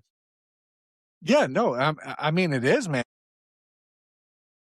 It's just insane we can't have those conversations anymore. And I mean that's why, like I was telling you guys, man, I like what you guys are doing, right? Like you're putting it out there without demonizing someone's existence. I think maybe that's an even better way to put it, right? Like, I don't know. I mean, we don't like what a lot of people woke and left, but we're not sitting here saying they don't have a right to be alive. They don't Right. have a right to Right. exist. They And can like, yeah, they can exist, they can speak their mind, we'll have a conversation with them, all that, like, we just don't agree with the lifestyle, and, like, just like it's their right to have the lifestyle, it's our right to criticize or challenge the lifestyle and say, "Maybe you shouldn't be living like that. Maybe that's detrimental to your health, to your mental health." It's nothing like it goes both ways. Like, if we're able to say certain things, they're able to live their lifestyle. We're not out there, like, stopping them. We're not committing acts of violence against them just because they're different. That's weird. That's strange. That's not what we do. oh It yeah, it's no, it's the Yeah, 1000%, man. Man, I mean, this was a great conversation, man. Man, we already been out here like almost an hour and a half. Holy cannoli!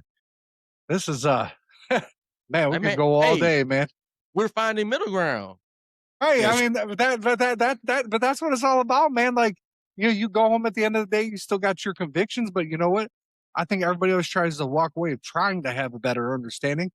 And even if you don't, you at least try to develop a different level of respect for someone. Like, okay, hey, it just is what it is. Now, when you see them walking down the street, you're not thinking that mother effer.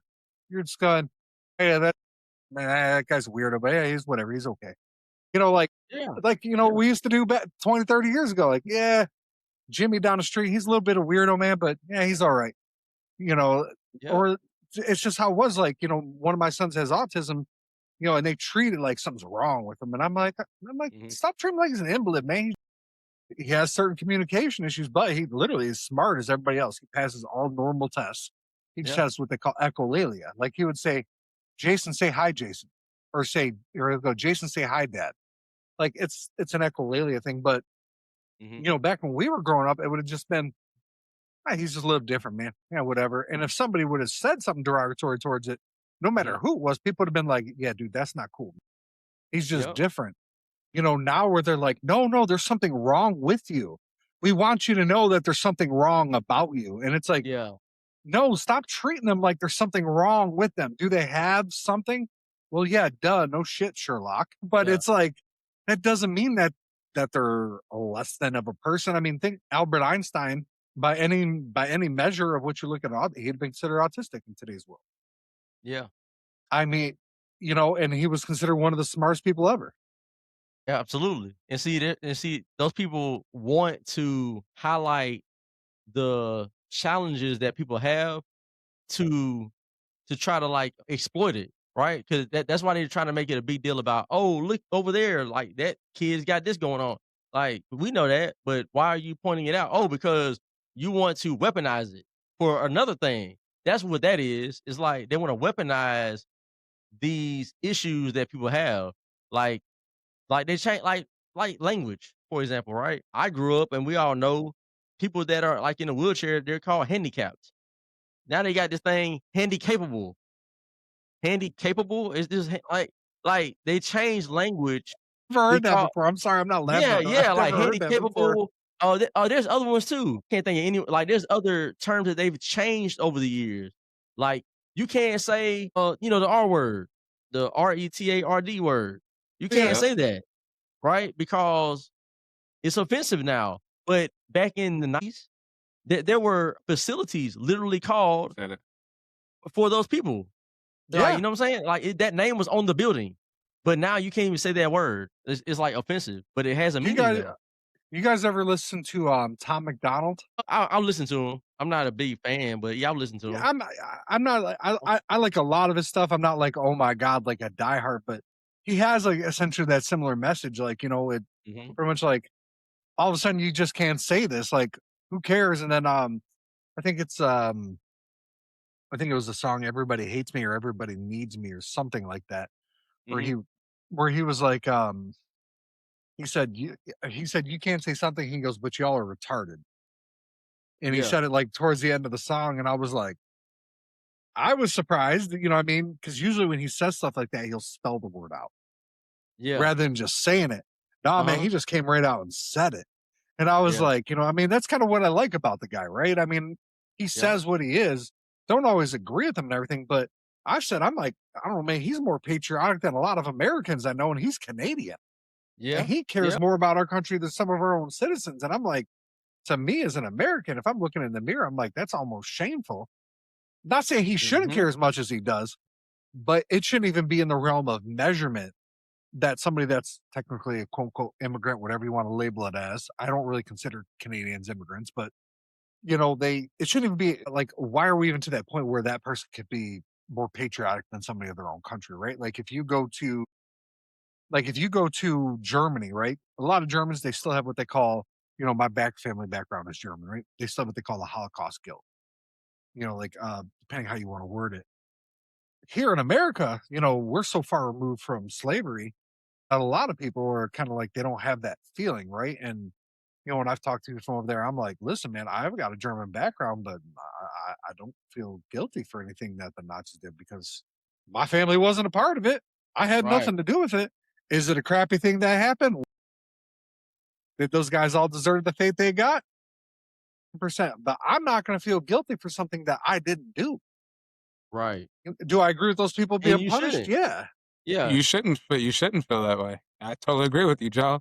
Yeah, and that's Yeah. and so I look and I'm telling you, there's a lot of, and I'm not knocking anybody that's German because ironically, I had no idea, but I use a thing called I forget, not Pod Chaser, but there's another site out there that I'm drawing a blank on, but they rank, right, and they'll tell you your rankings in different countries, and I don't know, somehow in the last month and a half I've started ranking in Germany in politics. I don't know why, but German people are tuning in.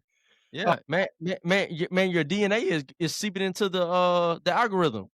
No, I was sitting there, I'm like, I got an email one day and it's like, you are now ranked in Germany. And I was like, oh, no, I'll take it. I'm not going to like put it down, but I'm like, I would have never guessed. Yeah. And, but when I've talked to some people from there, they really feel guilty about the Holocaust. Like they did it. And I'm like, I don't live there. I wasn't born there. So I'm just like, recognize that it was bad. I know it's a whole lot more recent history for you guys, over there, not even 100 years, ago this was happening. And I guess it's a lot Mhm. different when it's in your face every day. But how do you feel so guilty you carry that weight around with you that you feel guilty about it to where you let what's going on happening there right now because you're so afraid to be like, hey, you don't fit into my society. Like, so like the refugee crisis they're having, right? There's a lot of people that are Muslim there that are saying, and I'm not saying people that are calm immigrants. I'm talking these people that are in a lot of these riots there that are going, we're here to take over the West. You should be dying, this, that, the other thing. And and some of these people that are openly saying it. It's not like this hodgepodge pull from the sky theory. No, it's actual, like they'll go on camera and be like, everybody in the West should die. Well, then why the hell are you in their country, man? If it's so great, like, I don't Yeah. care where you live or what your religion is, man, but don't come to my, it's like if you go in someone's home, you don't disrespect them. If That's you go right. into someone's house and their rule is you take the shoes off, you take the shoes off, Mhm. you're in their house, Yeah. and What's the saying? When in Rome, you do as Romans do. right. And you got, well, there's Germans over there now. They've got tons of videos on Instagram where they're rallying and they're going, get them out, get them out. People are like, oh, look, the Nazis are back. And I'm like, no, man, they're not saying get everybody out. They're saying get everybody out that says they hate us and that they want to kill us. That's what they're saying. And it just astonishes me that somebody can openly say, I hate you and I think you should die. And people go, well, there's nothing wrong with that. They're an immigrant. You should be able to challenge that. Yeah. You know that they would kill you just as quick too, right? That's right. That's right. It sure will. You know what? You were talking about the Germans having like that guilt, Holocaust guilt. Yeah. And Mhm. really, I think it's the same thing that the same reason why many Americans have like this guilt about slavery, and although we don't have any connection to it other than learning about it in history, like everybody else. Like it's been taught, like from a young age, you're taught about slavery. You're talking about certain ways that slaves were killed and how they were brought over on the ships and all that. They don't tell you about the tribes over there in Africa that were kidnapping other Africans and enslaving them and then selling them to the Arabs, and then the Arabs were selling them to the white man. They don't tell you all that. They skip that part and then they just jump to, oh, the white man went over there and took this. That's not how that happened. Um, but they teach you this history and they lie to you a lot, and it creates this emotional connection to something that you never experienced. Same thing with the Germans, I'm sure. They've been taught Yeah. since a young age about how horrendous it was and how their ancestors did this and did that to these people and these kids and these women, and now they have an emotional connection to it, although they never experienced it, although they never Yeah. even saw it. Like that's what it's brainwashing. Like, that's the only reason why those people would have the guilt. It's because they've been brainwashed to have the guilt. Otherwise, Well, they It's wouldn't all have by it. it's all by design too, like you're saying, academia. It's all by design. Like Elle was saying with slavery, like you're saying in Germany, they teach it from an oppressor victim state, right?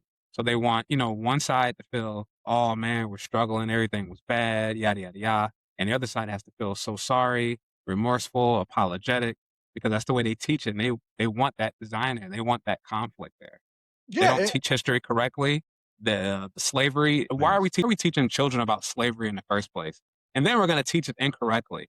And you could tell they want that oppressive victim thing there because they leave out the fact that black people own slaves too in America. You got your Anthony Johnsons of the world. I never see him in a history book. They leave out William Ellison Jr. I don't see him in a history book. They only teach it to you in a way where they want you to think that white people were the creators of it. They started it. They kept it going forever. When in actuality, white Americans are the ones who ended it. Whereas in other places, you still have slavery today, but they don't teach it to you this way. They put it all on the white man, when in actuality, we should be thankful that the white man was the one who helped end it. But history books will never teach you that, and they will never teach you that black people owned slaves in America. Yeah. They never teach it that a way. good thing. Have you guys ever heard of Operation Paperclip? Operation Paperclip. I don't.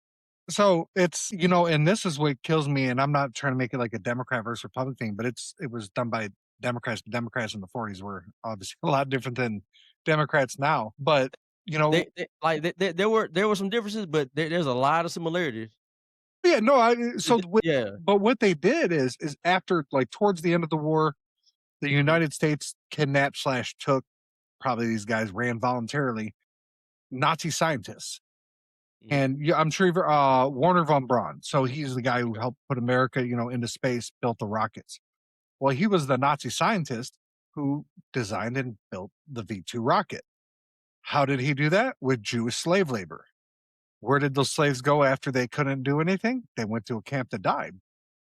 Nobody in America knew that's who he was until after he died, when the government declassified it in the 80s. And this is where I'm like, if people on the left want to go, Democrats brought a lot of Nazis over here and gave them a free pass because they were willing to help America. So if you truly cared about genocide and things like that, you would look and know that your own country excused guys that committed mass atrocities. But the reason why they did it is those guys gave us the edge over the Soviet Union. That's literally what it was all about. It wasn't because any other reason except for we seen the Soviets as a threat, which they were. And we knew these guys had the keys to beat them. The only reason that they weren't able to beat them is because they decided to try to fight the whole planet. They had focused on the Russians, they might have made progress. And they don't teach in history that the West, they love, Hitler was so bad. But the West tolerated Hitler because they viewed him for a while as a buffer between the Bolsheviks / communists and the democratic West. They were kind of like, yeah, let's let him do his thing. As long as he doesn't come too far our way, no harm, no foul. If they truly cared about that rhetoric, long before he rearmed Germany, they could have done something about it, but they chose to go, well, we're going to let it happen. And I learned something. I can't think of the guy's name right now, but he was one of Hitler's closest allies. And I learned about this on, I forgot where it was. It was kind of like, I almost say like spy guy, but anyway, so after the war, the United States and the CIA, and we kind of worked with him and kept him in Europe under a different name. And he used the Nazi spy network and was giving us all the information on the Soviets all the way up until he died. So this was the guy who helped. And they just, and it's not that I'm going like, ooh, bad or good. It's just going, I think it's important that we understand what happened and the why, the who, the what, the where. Whether you agree with it, you don't agree with it, you need to know. Like, Henry Ford, right? I'm from Detroit, right? Okay, car guy. One thing they never taught me growing up is Henry Ford actually wrote an anti-Semitic book, published it, and issued it to all of his employees. He issued it like it was the company magazine, like saying how bad Jews were. And they didn't teach that to me in school. They kind of taught that he actually wanted to build war factories for Hitler. FDR used the Defense Act to stop him. Yeah. And I'm like, that's what I thought you were about to go with when you brought out Henry Ford. I thought you were gonna bring that up. Yep. Yeah, and it's and I'm not saying bad, good, whatever. I mean, because Henry Ford did. I mean, he really put America on the map with an industrial base. I mean, he really made it so we could mass produce. Yeah. He made it practical, but it's not as cut and dry as they like. When you turn on the History Channel, they try to portray it as America came in, the knight in shining armor, and And then afterwards we were the beacon of light around the world. Well, I mean, we are, right? And I still think we are. There's no doubt about that to me.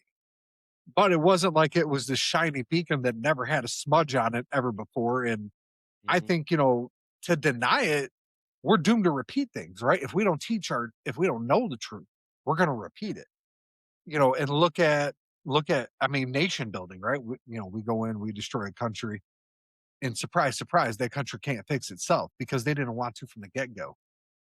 Like Vietnam, we went there and tried to be like, well, we know what's good for you. Well, that didn't work out well for us. And I'm not knocking any soldier who died in there because I'm very pro military, right? But we thought that we knew better for them, or we knew, hey, this is how we're going to stop this.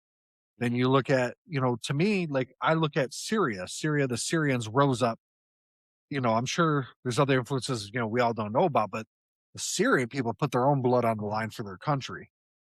The majority of them went out. It was a majority Syrians, outside influences for sure. But to me, as a country, if we get foreign aid or even anybody, if you ain't willing to stand up for yourself, I sure as fuck I shouldn't be going out there fighting for yeah. you.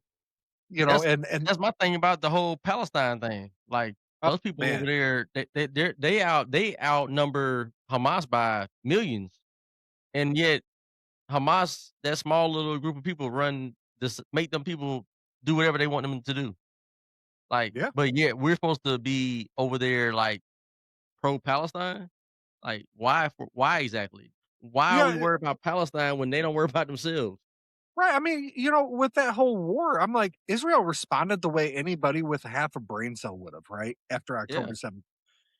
All the liberals who act like, oh, I wouldn't. I'm like, let me come into your house in front of you, do something like that to your daughter or your wife while you're watching. And I guarantee you're not going to be like, well, it's okay. No, you're gonna respond the same exact way. But where I go is I'm like, okay, you look at Palestine now, man, it's just rubble. mhm, Okay, at some point you got to go home. Okay, you proved your point. You killed by 50, 100 times more than suffered on what they did. And I'm not trying to be like apples to oranges or, eye for an eye. mhm, But at this point, all you're doing is you're just bombing rubble. The kids who might have been anti Hamas. Well, now all they see is you killing their mom and dad. And the only thing that this 6, 7 year old's going to know is I already had nothing. And this bomb fell out of the sky and killed my parents. And it came from there. And then they're going to have Hamas sitting there in their ear going, well, yeah, it's those bad Jewish people over there that did it, or it's this bad person that did it. Because, like where I think the West has differed from a lot of other countries are is okay, hey, you fight your fight, you go home, you call it a day. They're not calling it a day. And it's like, what are they gaining by keep bombing these people? They have nothing left. I mean, most of them yeah. don't even have Well water. what the thing is, you gotta eradicate Hamas. They have to be Yeah. eradicated. Like, there's no with them, there's no, "Oh, we're gonna, call it a day and we'll come back, next week, next year, 5 years from now." You can't do that because as long as they're still alive and well, their whole mission, like you're talking about, their whole mission is to destroy the West and destroy Israel, and they're gonna raise the next generations to have that same belief system. So as long as you have Hamas and that ideology that they believe in alive and well, it's gonna continue. Like, you'll keep having Israel respond that way. If Hamas wasn't there doing that, Israel they wouldn't respond that way. They wouldn't have a reason to. Yeah. I But mean, you got Hamas and you got, whatever these other groups out there, Hezbollah and all this type of stuff. Like, those groups, like, you don't have Israel with these, like, extreme groups that go and just, like, attack places. Like, does that even exist? Is there any group that Israel has that's a, like, extremist group that literally attacks other nations? Does that even exist? not, Like, are y'all not aware like of that? that. Not the, no, me I'm not neither. aware of that, right? So, but yet you have these groups in Palestine, Iran, Syria, Yemen, Jordan. Like, you have these countries have extremist groups that hate Israel, and then they not only do they hate them, but they act on the hate. Yes. I can't. I mean, if Israel wants to blow them off the map, I got nothing to say about it, because if those countries will allow those groups to run things, then you're complicit in the madness. in the chaos. You're complicit in it. You should Yeah, not have that in your country. Like, that's like I think if you're in America and you're in like a bad neighborhood or whatever, and there's like a drug dealer moves on the block and he just sets up shop. He's got like 2, 3 houses. We call them trap houses. He's selling his drugs. He's got his empire going, got everything rolling, got the junkies rolling through, getting their drugs, and then you got shootings happening all the time. Whose responsibility is it to clean that up? Is it the state that they live in? Is it the United States president? Is it his problem? Or is it the people who live in the neighborhood's problem? Should they be the ones that are saying, you know what? We're not going to be allowing this. We're going to come together, figure out a way to get that guy locked up, get him out of here. Otherwise, guess what's going to happen? He's just going to keep expanding his empire across the whole neighborhood till the whole neighborhood is rotten. That's how it works. yes. When you live somewhere, you need to deal with the issues that's there. You can't push it off to somebody else and say, "Oh, it's their problem." No, it's your problem. You need to deal You with ain't it. lying. Sure. Yeah, you need to deal with it. So, like, I can't get upset with Israel because what other countries are doing to Israel, Israel isn't doing. They don't have any groups that do that. These other countries do, though. So, if Israel wants to bomb them off the map and what so-called genocide them, like, they didn't start it. The other people started it. So, like, I mean, if you hey, don't start nothing, won't be nothing. No, I mean you're not wrong.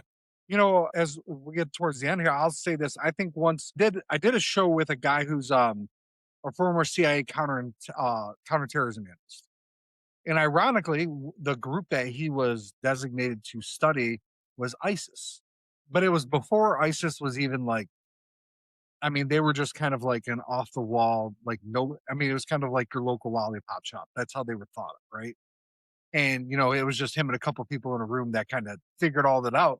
But then when ISIS took, kind of became who they were, it became obviously somebody that was in demand inside of the CIA and around the world. But like what he said is a lot of those terrorist things that go on in the Middle East are funneled through Iran. And so I'm wondering if you'll see a drop off in some of this extremism if the current Iranian regime falls, which it seems like Mm. it's going to. There's a lot of, Iranian exiles that say it's going to happen, but I mean, who knows? I mean, it's the world looks one way one day, and then the next day you're like, oh, it didn't happen. And I thought, to be honest with you, I thought that they would have already fallen, but they Mhm. haven't. But I think that if that does happen, you're going to see a lot of that go away because this guy, he just told me, he goes, listen, when I was there, ISIS, some of Al Qaeda, like a lot of this money for a while for Al Qaeda, it was Osama bin Laden, right? Because he was a very wealthy billionaire. Well, not a billionaire, but he was wealthy. Mhm. And then, now you got Iran that, they prop up Hamas, Hezbollah, ISIS, like, okay, so that goes away. What happens in that region? Because that region used to be a lot more. They've always been very conservative, obviously, because, Islam's a very conservative religion. I mean, it does not, unlike Christianity, it does not allow very much room for interpretation. Mhm. It's pretty Right. concrete, and kudos to them for being able to maintain it. But I think once that goes away, we might see a different Middle East. Obviously there's always still going to, they've been fighting for thousands of years. That one, but I think you might see a little bit more of a decline in the craziness coming out of there. So I Yeah, know that's why a lot it of may Iranian stabilize. exiles want it. Yeah. So that, obviously part of the money for China too. A lot of people got that in their head, getting Mhm. things away from China. So I mean, we got that coming. It might happen, it might not. I'm hoping that it does. Yep. I'm not anti-Islam or anything. It's just that current regime there is they are not a good force for anybody involved. And a lot of former Iranians even say, even I had a lady on, she is a Muslim, but she's Iranian. But even she says that the Ayatollahs and the people that are in power there are terrorists. They're dangerous. She's like, they don't even represent the Muslims in Iran, like the majority of them. It was something that I learned from Goldie Gamari. My wife says, what she says about it, but she had, she had brought up and she had played a clip on one of her shows where one of the Iranian clerics that's head of tracking the mosques said that they closed like 20,000 mosques because Iranians stopped going. You would have never. I'm not gonna lie. Until I heard that, I was like, Wow. if somebody would have been walking down the street and told me, I'd been like, yeah, okay, you know. But it's the fact that that kind of country, right, where they're extremists, they're willing to go, yeah, less people are going to, they're not going to the mosque anymore. Yeah, I mean, and I think if that government falls, we're going to find out a whole lot more of what's going on there. But you're seeing a huge rise over there of like that Persian pride is really starting to come out for them again, and and that it's a good thing for the Middle East. The Middle East was a lot more stable when you had a level-headed Iran, even before the Shah.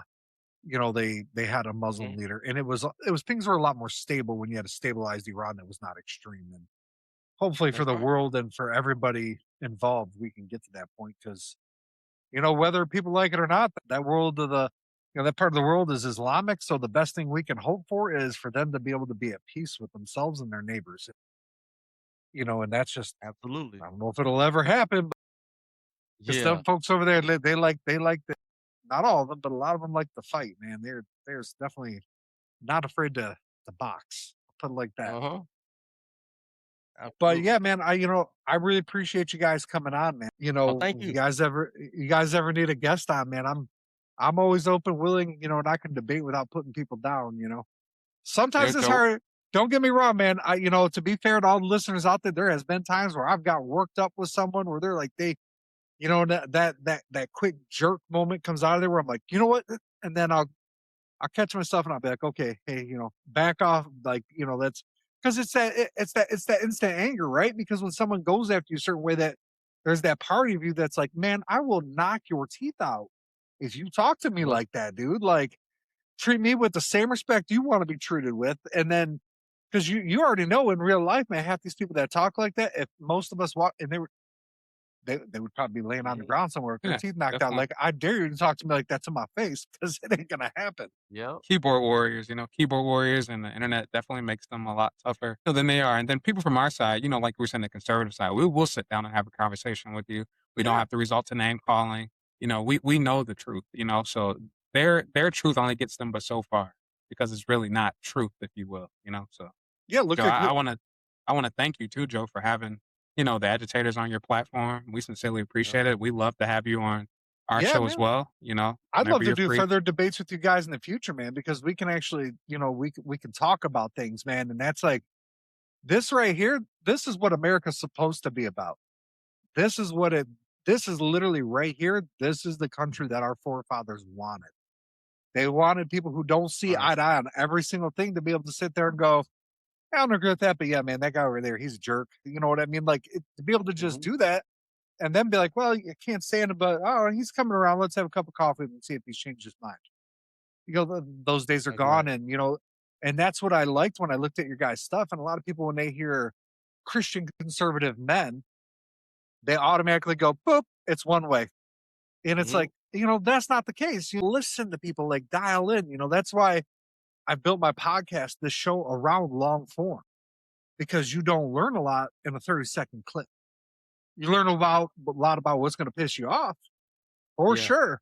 You learn a lot about what's going to get you going. And hey, man, shorts that are out there, even some of the ones I put out there, and I try to make them as balanced as I can because sometimes some of the title suggestions I'll come up with, I'm like, I don't know, man. I'll go back and I'll change it a couple times and be like, that's a little bit too far for me. Where I know Uh-huh. that that's kind of the principle behind it, but I don't want to approach it from that angle. And I have to, but deep down, I'm sitting there going, I'm like, yeah, man, I really want to tell it to them like that. But I know that's not really where my heart wants to go with it. It's just that you want to stand up for yourself, That's right? right. Because you feel like you're being attacked for existing as a person, as a man. And that's where I really liked what you guys did and approach that. Because, when a lot of people think of Christian conservative men as staying up for themselves, they see Andrew Tate. They don't Mhm. see everyday guys like you guys that go to work, they come home, they pay their bills. They That's see right. Andrew Tate. And I'm not trying to knock Andrew Tate like as an overall, but sometimes he just goes like way off the thing, and hey, he's just not my cup of tea. I agree with Yeah. him in principle and a lot of things, but he's not my cup of tea. I listen to him sometimes, when he says certain things, I'll be like, I'm not like somebody else where I'll be like, well, I just don't like anything he says, so I'm just turning him off. I'll tune him in. I want to see what you got to say. Maybe there's something you might say that I agree with. I That's think right. that part is what gets labeled on Christian men. I mean, even though I'm not hardcore Republican, I'm still a Christian man. I still have Christian values.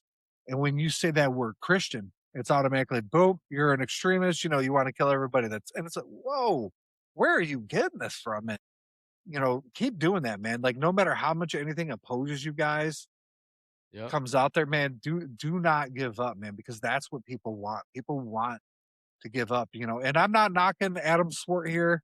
Adam, if you listen to this show, he's the CEO of Crowds on Demand. I'm not knocking you, dude. But that because he's as a person, the dude's pretty cool. His company does some stuff that I don't necessarily agree with, Yeah. but things like that want to see people like you fail. They want to, or people Yeah. like me, I should say, people like us, right? They want to see Christian men fail. They want to see that if you're not part of what they view as the future, they want to see you fail, literally just because of, Yeah. who we are as humans. So, Yeah. but yeah, I Well, hey, appreciate you I hope. guys coming on, man. Appreciate you, Joe. Yeah, and For sure. everybody check the agitator. How do you say the guy's name? It's not the captain's quarters anymore, guy. No, so I'm L Millionaire. I host the Captain's Quarter show where I covered news, politics, hot topics, mainly Montgomery, mainly Alabama. But with my bro, Jason Isaiah, we are the Agitators, and we have a page on Facebook called the Agitators. So it's a growing platform. We do a mixture of long form conversations, and we do like reaction videos, and so it'll give people a little bit of different ways of watching. But yeah, we're fairly new, and yeah, support us, man. Go to Facebook, type in the Agitators, and hit that like. Yeah, Agitators with the Z on the end. and There I you go. shared their stuff on my Facebook too, and guys, when this comes out, obviously, I'm gonna promote it and stuff too, like man, it's just more of this stuff needs to be out there. We sincerely thank you. Absolutely, Like man. El We said, we appreciate you. have Yeah, this program, we have our platform. Like El said, we're doing live reactions, interviewing guests. We have this reevaluation thing that we want to do, just the way history was taught. If it was taught incorrectly, we want to go back and look at things and elaborate on that more. So we have a few segments that's coming our way, coming through. So again, Joe, we just awesome, want to man. thank you. Love your Appreciate it. platform. Love what you're doing. Middle ground, Mike. That's awesome. And wish you nothing but the world and plenty of success to you and your journey. Same for you guys, man. All right, thanks everybody. Appreciate. I hope everybody has a good night. Take care.